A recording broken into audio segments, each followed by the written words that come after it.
आइए जानते हैं भारत के विभाजन की दर्दनाक दास्तान। वह 14 अगस्त की रात। उस रात को ऐसा क्या हुआ जिसमें एक बहुत बड़ी आबादी को इधर से उधर की तरफ ट्रांसफ़र होना था। भारत के विभाजन के दर्द की दास्तान के बारे में आज हम बात करेंगे।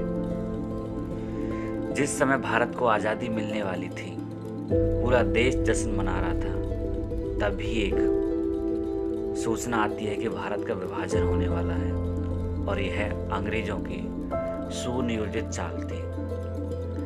जो देश अपनी आज़ादी का जश्न मनाने वाला हो, लेकिन उसको एक कड़वी याद दी जाती है। भारत में भी ऐसा ही हुआ।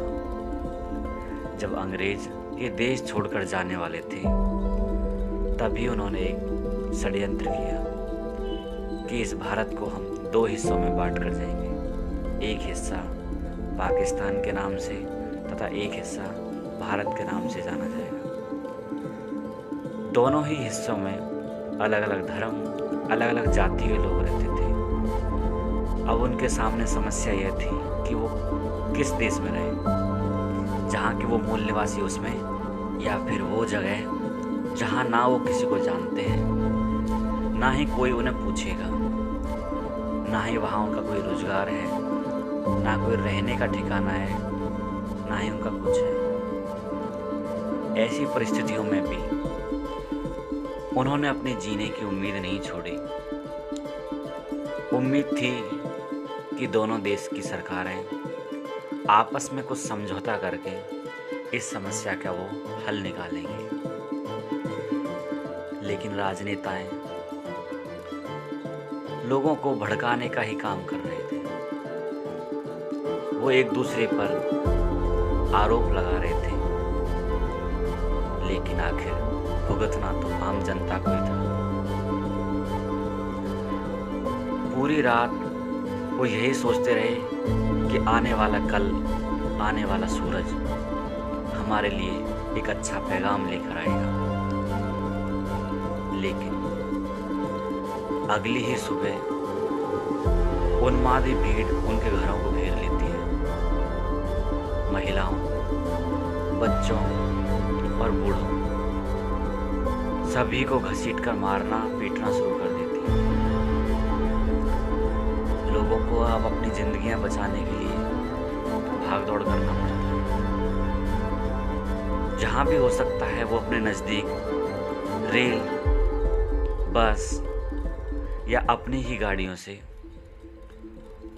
उस अजनबी देश में जाने के लिए तैयार हो जाते हैं। जैसे ही पूरी ट्रेन में एक जगह से दूसरी जगह जाने के लिए पूरा भरकर लोग इकट्ठा हो जाते हैं, उन्मादी भीड़ वहाँ भी पहुँच जाती है। उनमें अपने धर्म के प्रति कट्टरता इतनी आ जाती है, छोटे छोटे बच्चों और महिलाओं, बूढ़ों को भी वो नहीं छोड़ते। इतनी कड़वी यादें। जब एक ट्रेन दूसरे देश में पहुंचती है तो वहां लाशों का ढेर लगा होता है, और जो जिंदा बचे होते हैं वो अपने परिवार के उन सदस्यों को ढूंढते रहते हैं कि काश वो हमें मिल जाए। न जाने कितने ही परिवारों के वो चिराग उस समय बुझा दिए जाते हैं जब वो एक आशा भरी जिंदगी की तरफ देखना चाहते हैं। कई लाख लोग, यह इतिहास में दर्ज है कि इतने लाख लोग एक देश से दूसरे देश में एक प्रवासी के तौर पर जाते हैं, और वहाँ पे जाकर के वो शरणार्थी बन जाते हैं। अपने देश में बड़ी हवेली, बड़ा रुतबा, बड़ी शान और शौकत, बड़ा भरा पूरा परिवार को छोड़कर जब वे एक आम आदमी की तरह, एक आम शरणार्थी की तरह दूसरे देश में जाते हैं, तो उनके सामने सबसे बड़ी समस्या यह होती है कि अब उनको पूछेगा कौन, क्योंकि दूसरे देश में जाने पर तो वो एक शरणार्थी ही माने जाएंगे। राजनेताओं को तो अपनी राजनीति की रोटियां सेकनी होती है, के नाम पर, मजहब के नाम पर कट्टरता फैलाकर अपना वोट बैंक को बनाते हैं। लेकिन वह आम आदमी जो 2 जून की रोटी, 2 वक्त की रोटी के लिए पूरा दिन मेहनत करता है और अपने परिवार का पालन पोषण करता है। आज़ादी के 75 साल बाद भी भारत और पाकिस्तान में ऐसे बहुत सारे पिछड़े हुए परिवार हैं जो उस 14 अगस्त की रात को अपने परिवार से बिछड़ गए थे। आज पाकिस्तान में गुरशरण अहमद बन जाता है और तब उनका परिवार जब उनसे मिलता है तो आंखें भर आती हैं। अगर आपको उस देश में रहना है तो उस देश के मजहब, उस देश के नियम, उस देश के तौर तरीकों से रहना पड़ता है। यही बात उन पिछड़े हुए परिवारों पर भी लागू होती है। लेकिन इंसान को जीना होता है तो आप इन सारी चीज़ों को भी मानते हैं। धर्म और मजहब के नाम पर जो कट्टरता फैलाई जाती है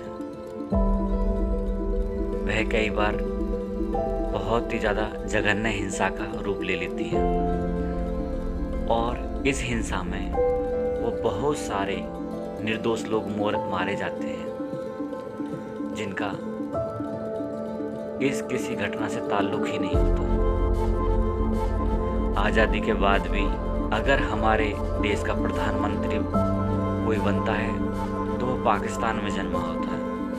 अगर पाकिस्तान का कोई प्रधानमंत्री राष्ट्रपति बनता है तो उसकी जड़ें भारत में होती हैं। आज भी ये सब चीज़ें देखने को मिलती हैं।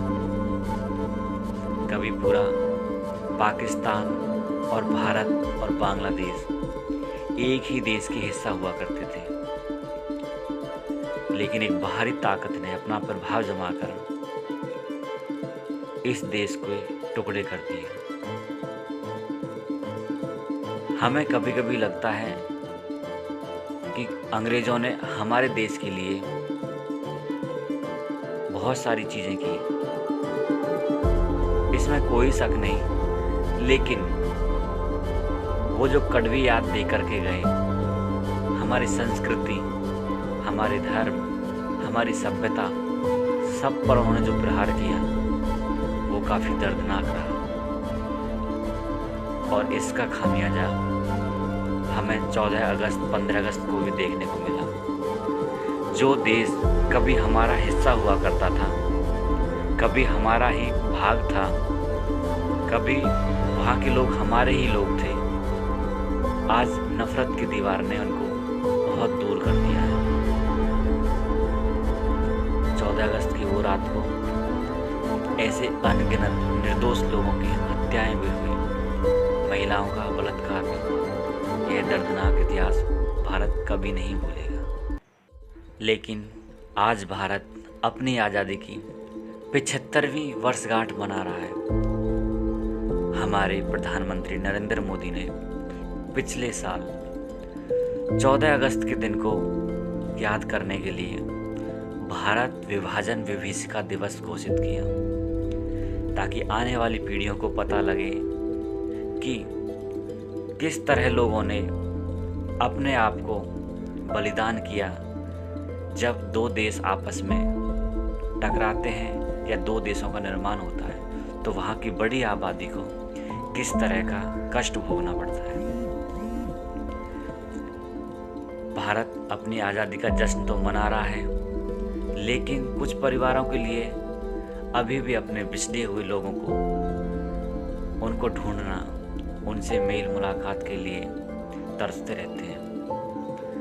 भारत और पाकिस्तान में अभी भी ऐसे बहुत परिवार हैं जिनको आज भी यह लगता है कि काश हम एक होते, हमारा परिवार सारा एक होता।